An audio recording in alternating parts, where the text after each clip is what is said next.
All right, so then moving on for the main topic here. So we're going to do two education sessions about very related and about 10 minutes each of presentation.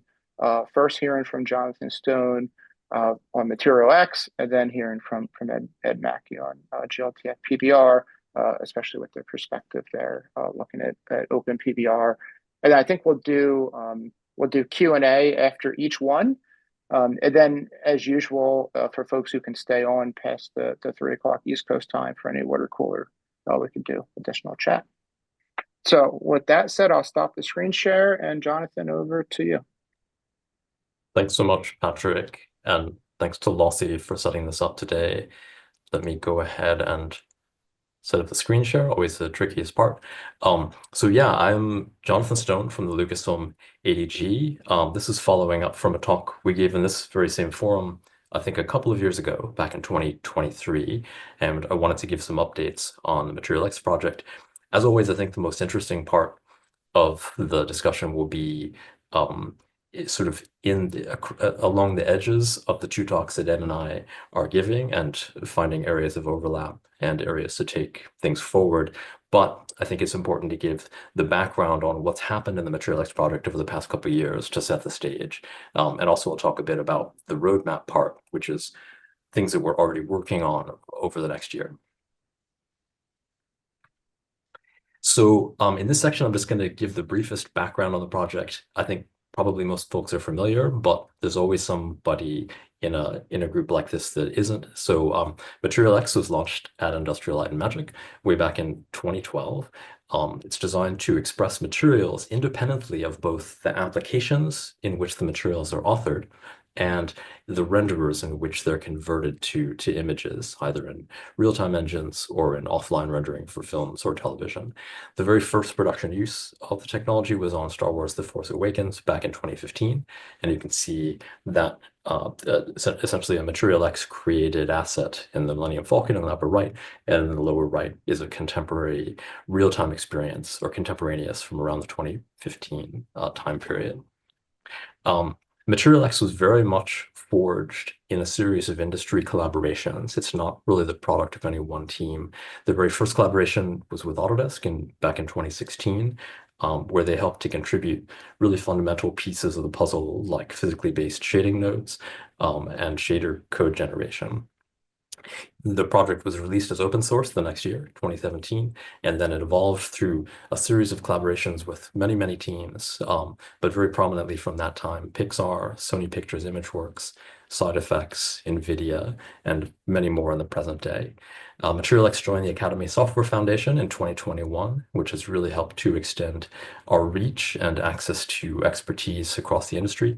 And we graduated as an adopted project just last year. That essentially means that we met some bars in terms of security stance and protocols for governance and a bunch of other things that really made our project better. So I think that really turned out to be a big positive for us. So now Material X is governed by a cross-industry technical steering committee under the Academy Software Foundation, which is itself under the Linux Foundation, which gives us access to a lot of smart folks. We have 16 members of our TSC representing 12 different companies. I've listed them here, so I won't read them out loud. And then all of our meetings are open to the community. There are no secret meetings, and we encourage everyone to come by and listen or to participate, even if they're not yet members. Just a quick snapshot of where we're at in terms of third-party integrations.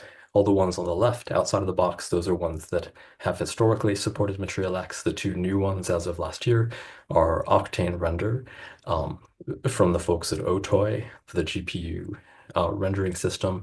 They've started their integration of Material X this year, and it'll be a part of Octane Render 2026.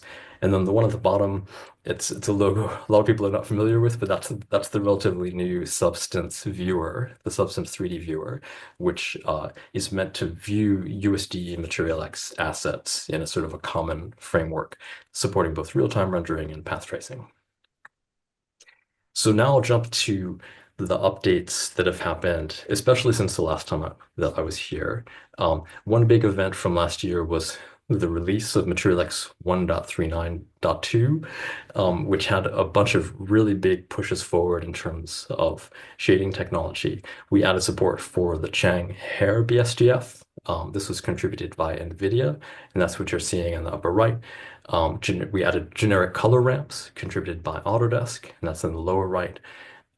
Some big improvements to Worley noise, allowing the technique to be used in like metal flakes shaders, which is very popular. It's a popular place to use it. That was from side effects. And now we have a generic graph definition of the Disney principled shading model. And that was contributed by one of our teams at ILM. And that allows a consistent definition of Disney principled across all the different renderers that support USD and MaterialX and so on. And then last year also we had a big set of contributions from what's called ASWF Dev Days. It's sort of it's a 1 or 2 day hackathon that we do every year, and now we're actually doing it every 6 months because it's become quite popular. And we had a ton of great contributions from the participants in ASWF Dev Days last year, and that made it into 1.39.2. Another big event from last year was the release of OpenPBR Surface. This is the result of a long-time collaboration, many year collaboration between the MaterialX project, Adobe, and Autodesk. And when it became open, there was a huge number of great contributions from NVIDIA, the Blender Foundation, my team at ILM, and many more. The latest release is OpenPBR Surface 1.1, and that's available in the latest versions of MaterialX and USD. So now I'm going to jump to sort of the more forward-looking fun stuff that I think maybe connects to the themes of this discussion even more strongly. The first is just a small update. We're adding support for hex tiling, which is it's a really cool, popular method for generating non-repeating tiling effects. It's very popular in real-time engines like Unreal and Unity, but it's also very popular in painting workflows for like film and television production because it's a very efficient way to express patterns that never appear to repeat, no matter how long they extend. This initial work was contributed by NVIDIA, and it's scheduled for release in our next version of MaterialX. And then we're expecting to see some big strides forward in what are called shader translation graphs in the next year. This is a technology that allows you to author an asset in one shading model and then render it in a completely different one, where any simplifications that are required are well-defined and consistent. And you can see sort of examples of that on the right. This is the shader translation from standard surface, a very complex shading model, to USD preview surface, a very simple shading model. And there are details like anisotropy that are not expressible in USD preview surface, and a shader translation graph lets you perform that simplification in a well-defined, consistent manner so that artists know exactly what to expect when they translate from one model to another. Currently, we support OpenPBR, standard surface, glTF PBR, and USD preview surface. And we expect this to be a really compelling strategy, one of many, but one that we think has a lot of promise for the transport between USD and glTF more broadly, because it allows you to find the translation between two shading models in a very consistent, potentially very physically principled way.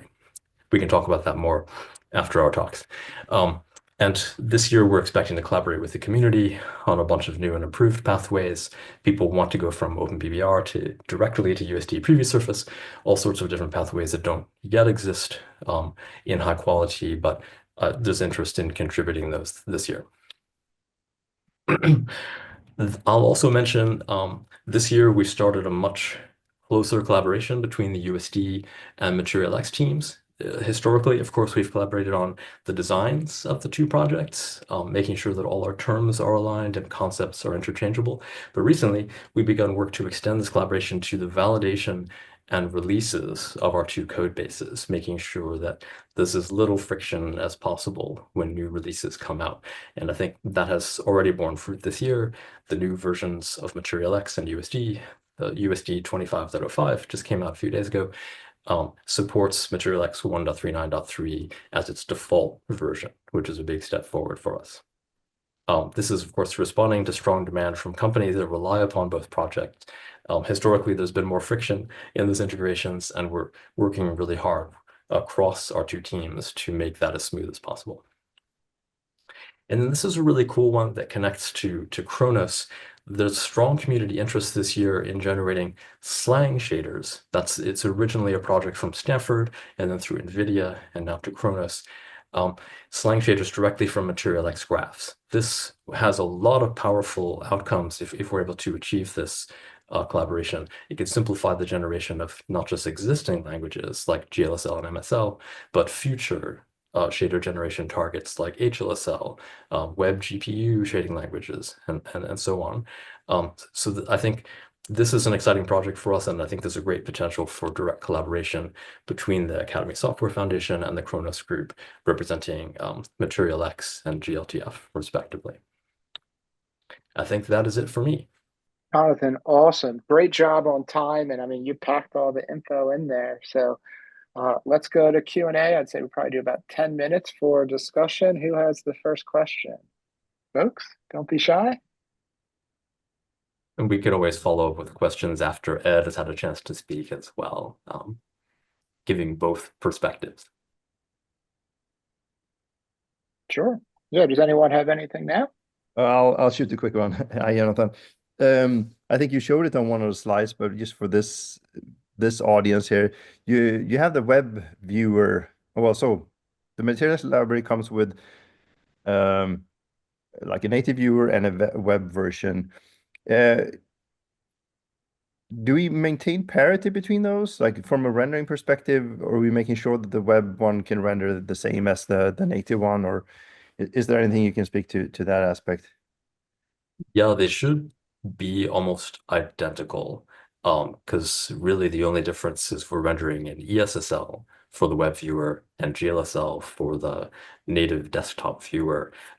There are some differences in light transport. We don't render shadows in our web viewer, and that's really just a limitation of the time that we've had to make improvements to it. So the light transport doesn't exactly match, but the materials, the BSDFs, the spatially varying BSDFs, should exactly match between the two.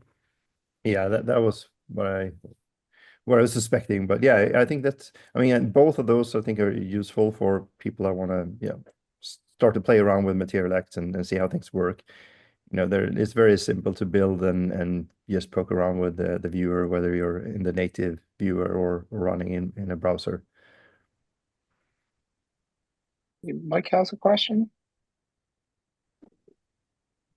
Yeah, I was just thinking, and this might not be completely related, but in the commerce space, a lot of folks use very their likes, and one of the long-term problems we've had is converting V-Ray materials into something that Material X might support. Is that on the roadmap as well? Or have you guys been working with their team at all? There was a bit of static on the first part of your question, but if I understand correctly, it's what's the status of Material X in Chaos V-Ray? Is that a Yes, correct summary? exactly. That's a good summary. Yeah. Thank you. Yeah, so Chaos, they added a member to the Material X TSC last year. This is their first year working with us. Um, there is some very early support for Material X in V-Ray. I think it's mainly focused on the import side, but I know that that's something that improves with each release of V-Ray, and I've seen updates consistently in each of the releases that extend the set of nodes that they support. And I would imagine export is a piece of that they have planned. But yeah, they're relatively new to our group, so I think it's understandable that they're a little bit earlier on that curve. Yeah, excellent. That's great. Yeah, I was maybe broke up at the beginning, but saying how within the commerce use case, V-Ray is kind of one of the leading providers for renders, and translating that to real time is awesome for our industry. Other questions for Tim?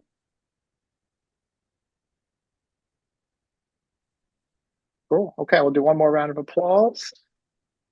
And then, as you noted, even after Ed goes, I could see there being questions for both of you. So yeah, please hang out.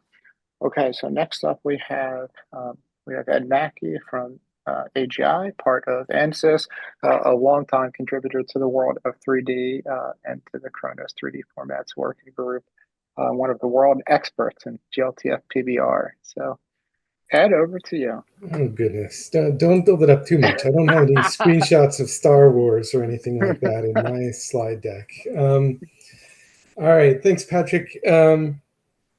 Hopefully people can see my screen share here. We can see my it. name my name is Ed Mackey. I'm currently the chair of the Kronos Physically Based Rendering Task Subgroup, or PBR-TSG. And so I'm in charge of just gathering the engineers and trying to figure out how to push PBR forward within the glTF file format. And I also, for my day job, I do work on a desktop implementation of glTF PBR, but I'm actually not here on behalf of my employer right now. I'm here in MSF on behalf of Kronos and the glTF working group there. So I only have 10 minutes and I didn't even start my timer. So I'm going to try and get through this quick. My first two slides are just reference slides. This is just a list of parameters in Kronos glTF PBR. So if you're familiar with what PBR is at all, you should at least recognize the core ones in the upper left. They were released with the original glTF 2.0 back in 2017. It's the metallic roughness workflow, and it has the basic parameters there. And then everything in the middle and right columns, these are all PBR parameters that we have added in the TSG in the years since then. They're all ready to use. These are ratified. Diffuse transmission is just a release candidate. The rest of these are all ratified. And then we have some interesting drafts on the horizon, including volumetric scattering, which we're very excited about. So the standard is still evolving and we're still adding more to it. I'm going to flip to the next slide, and this looks almost the same. This is the list of the open PBR parameters. I do not speak for open PBR, of course. I just copied these from the reference document. It may look pretty similar. It should look pretty similar to the previous slide. There are differences. Things are renamed and different. And there are some mathematical differences which are perhaps more important, which we'll get to here in the next few slides. But first, let me address the big question I keep getting asked. Can we just get rid of OpenGL? I'm sorry. Can we get rid of glTF PBR and just replace it with OpenPBR? And this is a question that a lot of people have some very strong gut reactions to this question, but the reality is always more nuanced than anyone's gut reaction. And so we had to take time and sort of think through this very carefully and take it step by step. And a fundamental blocker for us is we do not take any and all parameters of PBR and just slam them into glTF. So we won't take a thing called subsurface radius and just shove it into a glTF file and then bring that over and talk to the 3JS crowd or the Babylon JS crowd and say, we gave you this new parameter, but we have no idea what you'll do with it in WebGL. So I don't know, just drop it on the floor or throw it out. We never say that. They don't want to hear that, and we don't say that to them. So we always have a story to tell. We always have a parameter that does something visible, even in a real-time, possibly web-based rasterization of glTF. And we think through what that means. We implement it in what we call the Kronos sample viewer. So we have an open source implementation showing how one might use this parameter in a real-time rendering engine. But we don't call our sample viewer a reference viewer. In fact, it originally was called the reference viewer. We renamed it to sample viewer because there's always better ways to do it, right? If you add in real-time ray tracing or you add in some other future technology, you can always improve on a real-time rasterization and make it better. So our implementation is just the suggestion, the sample of how one might use these parameters in a real-time environment, but you're not required to follow that implementation exactly. So in addition to providing that sample real-time implementation, we also do think through the math. Obviously, each of these parameters is a real physical property taken from the real world of materials. And so there's a story to tell path tracers about mathematically, what does this mean to the light that's being path traced when it interacts with this material? So we have this dual approach of for each new parameter that comes into glTF, we think through the rasterization story, we think through the path tracing story, and we make sure that both of those are satisfied before we move forward with that parameter. And that duality has helped get glTF, I think, has helped glTF get where it is today, being able to have the reach that it does in such a range of different implementations across many different platforms. So let's look at areas of alignment. This is where we think, or some of us know that glTF PBR is in good alignment with Open PBR. These parameters here, they have different names in the two standards, but often they're either a one-to-one match, or in some cases, like this ABI number you see here at the bottom, there's a known mapping. There's like, for ABI number, it's like 1/20 to convert it to dispersion, or there's some other known mathematical mapping to get back and forth between the two systems, and it's very straightforward. How am I doing on time? I'm doing okay on time. So the areas of divergence are probably the more interesting areas. Where does glTF's idea of PBR diverge from ASWF's Open PBR? The big gaping hole right now is glTF has no subsurface scattering, and we're working on that. We have a draft now sitting out on GitHub called volumetric scattering. There's reasons why it's not called the same, but that is under active development right now. We're hoping to have more of a story to talk about that maybe later in the year, but right now there's just a GitHub pull request out there, and we're trying to get a sample implementation going for that. The next bullet I have here, fuzz versus sheen. This is an interesting one. In the older days of PBR, sheen was the way you did cloth and velvet and soft materials. And Open PBR has a bit of an innovation here. They took that sheen layer, which was way down at the dielectric layer of PBR, and they lifted it up. They put it on top of the metallic layer. They put it on top of the coating. You can have fuzzy dust and things accumulate on top of the coating layer of a material. And that was based on artist feedback, and it's pretty cool. So we already have old school sheen in glTF, and now our group is thinking about ways that we might either change that or replace it. Like, we want to migrate that over to the fuzz model that Open PBR has, but we don't want to just break backwards compatibility arbitrarily. So we have to work with our implementations and figure out how best we can do that. But we certainly would like to move in that direction. These next two bullets are just some like smaller parameters in glTF. The coding is clear. It's a clear code, and so we don't have a tint on the code. Adobe added a vendor extension to add that to glTF. We might promote that to a full ratified extension at some point. That's sort of down the road after volumetric scattering. And there's this other thing called base diffuse roughness in Open PBR. This is actually a slightly different lighting model than what glTF has, and it's very different from the specular roughness that you might be familiar with if you're just thinking generic PBR with metal rough. So it too is one that we might add in with an extension to glTF. In fact, Mike Bond already submitted us a draft for that just last month, so we need to take a look into that.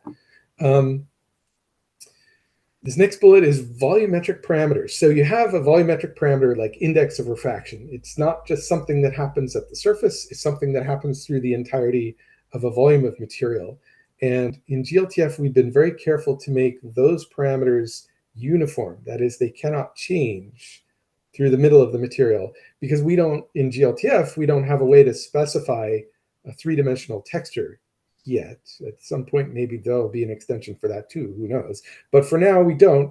And as a result, we disallow, or we don't provide any mechanism to place a texture on those parameters. And some folks in our group are concerned that with a graph-based system such as MaterialX, there's no way to forbid that. You can't just say, don't put a surface texture on a volume parameter. we don't know of any mechanism that prevents that. And that causes some concern for some folks in our group, but is probably possible to work around. Transmission. I'm rapidly running out of time, but transmission is a fun one. So if you think about a block of amber, right? You have light traveling through the amber, and the further it travels, the more yellow the amber color influences the light. It attenuates. It gets deeper and darker. The light does as it moves through that block, right? So OpenPBR has a transmission color that they treat as a volumetric attenuation color. glTF actually treats its own base color as the surface attenuation when you're talking volumes. And then it has a uniform volumetric attenuation color. And the upshot of this is in glTF, you actually have 3 different attenuations. When light hits the surface of a material, it hits at a particular point on the surface, and there's a texture lookup there to the base color, and the light is attenuated by that color as it enters the volume. And then on the interior of the volume, there's a uniform attenuation color, and the light attenuates by distance through the interior. And then it hits another point somewhere different on the surface of the volume, and the light exits the volume there. And guess what? That's a point on the surface. There's a texture lookup. We find the base color. And so it's attenuated by the base color again there. So in glTF, we end up with these 3 different attenuations of light through the volume. And that allows us to actually texture a little bit the light that you're seeing just at the surface without violating the physicality of the volume, because the interior of the volume is still uniform. So that's a little different from how OpenPBR does things. And that's another one of these quirks.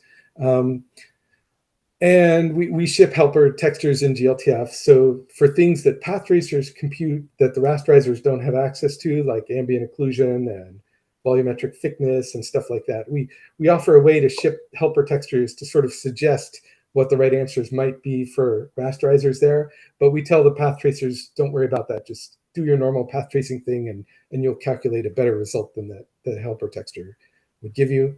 And there's some issues going on with specular color, but I'm over time and that's too technical, so I'm skipping that. The MaterialX node. So one of our members of our group from several years ago contributed a node called glTF_PBR that got published with MaterialX some years ago.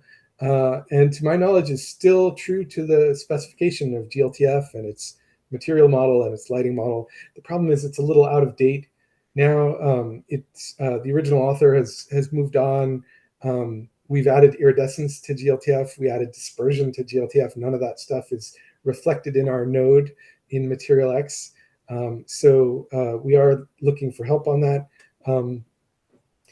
In general, I think this is the sort of thing that Khronos might offer, like a paid contract for somebody to work on, but honestly, I don't know if there's budget for that this year. Personally, I would love to just see this happen. I don't know the logistics of how we make that happen, but I would love for someone to work on that and update that node to match what we have today in glTF.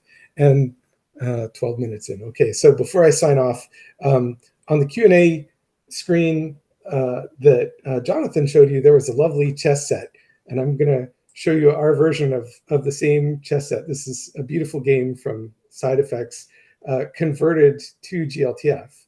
Now, the version he showed you, of course, is path traced and would look beautiful on a Hollywood movie screen rendered at full resolution.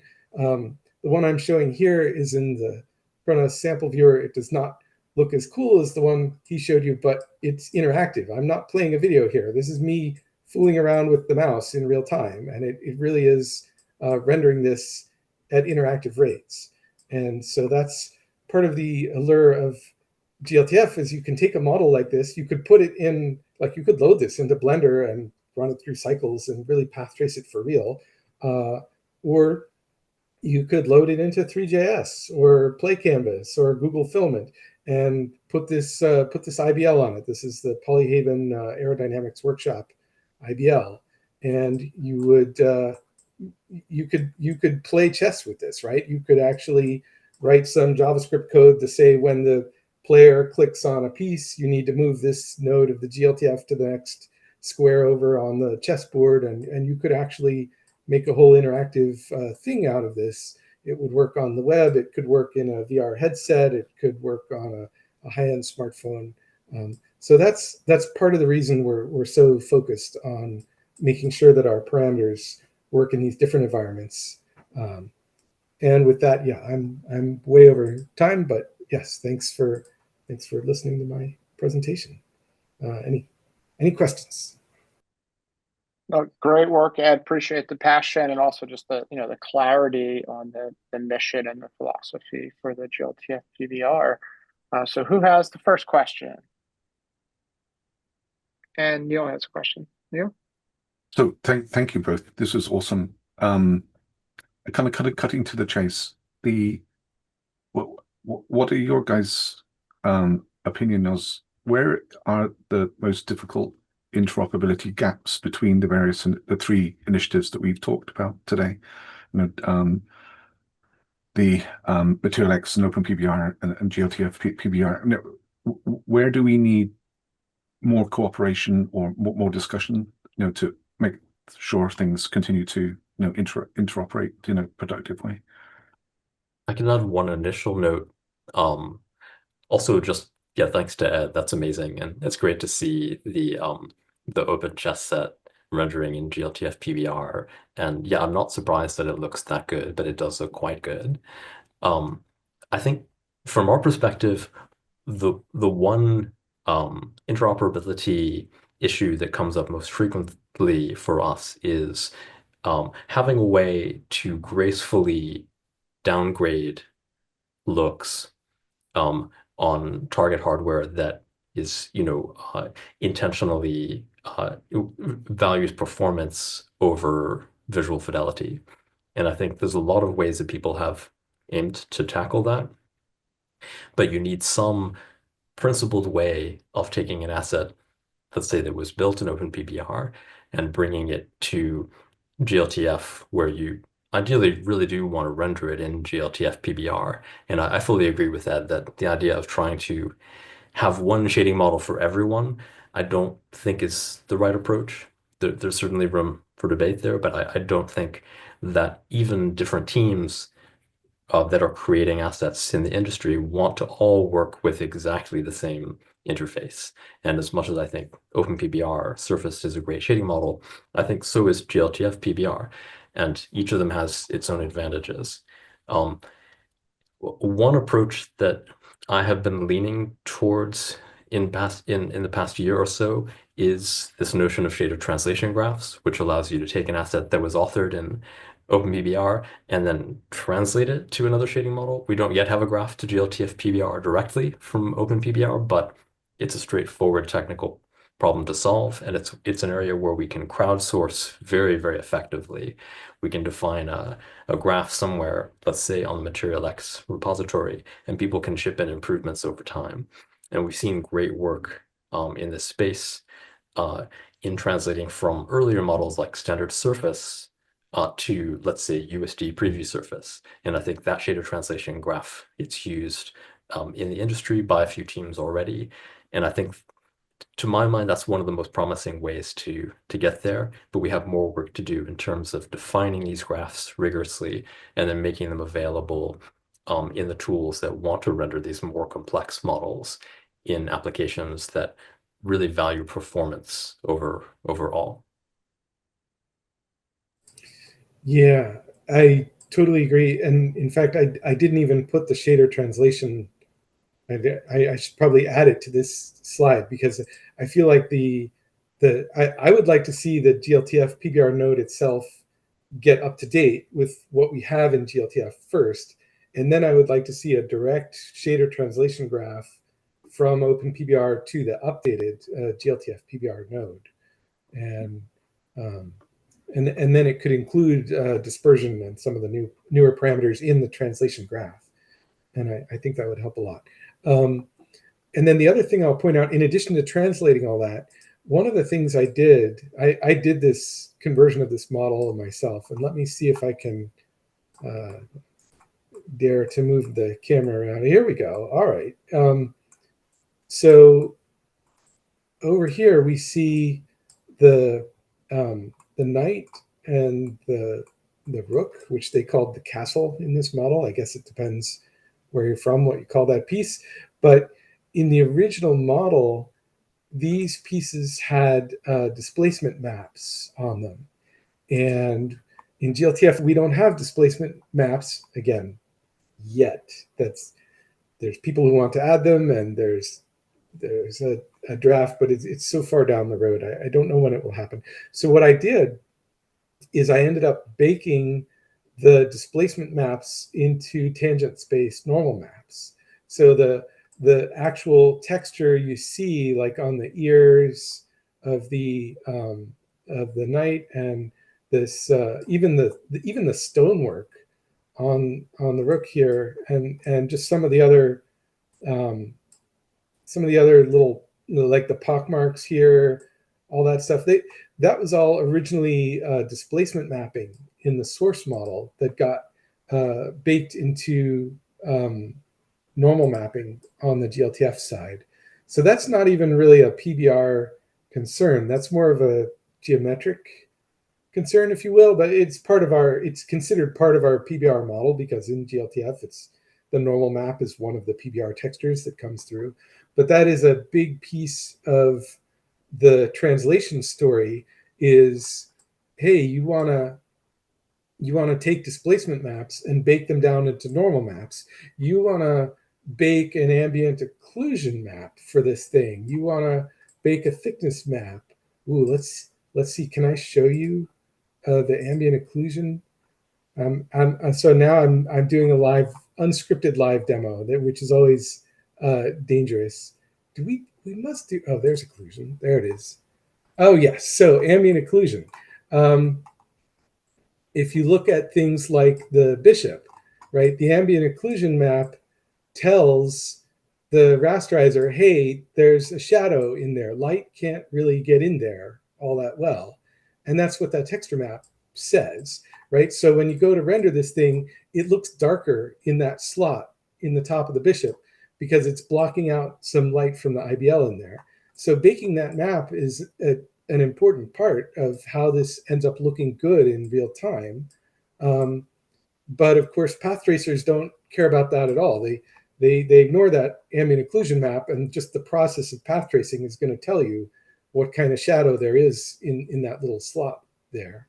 So that's all part of the story of how do we get these high quality assets into the real-time environment. It's not just translate the shader from A to B. It's also, we need to bake a few helper maps. We need to think about how to organize the geometry for real-time use, and how do we really take maps that don't have an analog, like the displacement map, and do something better with it, like replicate it in a normal map or something, so that all these things can sort of come through into the real-time environment. So that's a long story, but that's kind of how that all that all went into this conversion of this one chess set, which I did by hand. Those are all great points. Yeah, I completely agreed on both of those threads of conversation. One, that we want to improve the material X graph for glTF PBR so that it supports dispersion and other more modern glTF features, allowing for that translation graph to handle dispersion to dispersion translation from OpenPBR to glTF PBR. But then also your second point is a really good one, that there's more than just the shader, more than just the BSGF. Geometric handling of light transport effects, like light bounces and soft shadows, converting that to ambient occlusion, converting height maps into normal maps. That should definitely be a piece of the puzzle. And we have more work to do on the Material X side in terms of telling a really consistent story in terms of how we want ambient occlusion to interact with Material X materials. There's some great proposals in that area, and it's come up in our OpenPBR working groups. And I think we have a path forward that we would like to propose, but I think it's an area where we know we have more work to do. And I think your points really highlight the value of that. Yeah, thank you. Oh, and texture baking, just while I have your attention, the texture baking in MaterialX, as I understand it, is just let's make a plane and just bake the shader onto a rectangle, and then we've baked our texture. And I would love to see that improve to actually take the mesh geometry into account, so that you bake to the UV coordinate. You have a set of UV coordinates for baking, and you render the model into those coordinates in order to bake a texture, and then that preserves. So then you can have arbitrary. This is something we want in our procedural texturing group. Then you could have arbitrary nodes in MaterialX that would bake into a meaningful texture and look the same in the result. So that's my plea for that feature in MaterialX. 100%. Yeah, that's an issue that we consider important as well. And there's a couple of folks that have aimed to tackle that in our ASWF Dev Days events. But I think it's something that we need to, really organize a consistent solution around. Ashwin has a question. Yeah, I know we are at time, but I'll try to make it quick. It's more of a suggestion, observation. So to go back to Neil's original question, I think the Kronos group and ASW have two different contribution models, right? So I think from what I understand, Kronos, there is a very diligent process. So I think the areas that Ed is mentioning, hey, we need to update the MaterialX node, the glTF PBR node, or improve baking. I think we need a pathway from where Kronos can contribute to ASWF. If that's something that we can think about in future, I think that will be helpful. Just wanted to share some insights from what I'm seeing in the glTF procedural working group.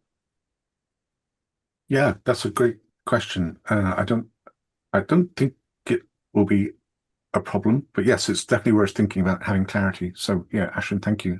We'll take that as an action and get clarity for everyone. I'm sure we can figure it out.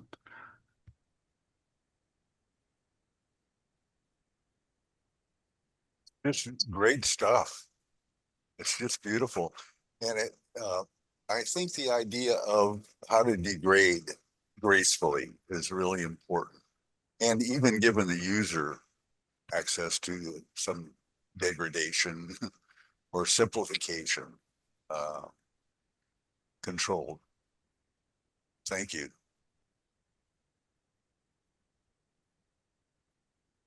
Cool. So folks, we still have a few minutes left of the official meeting, and if anyone wants to stay for water cooler. So other comments, questions for Ed or John? Ed, was there other feedback that you were looking for from your presentation? Other feedback? None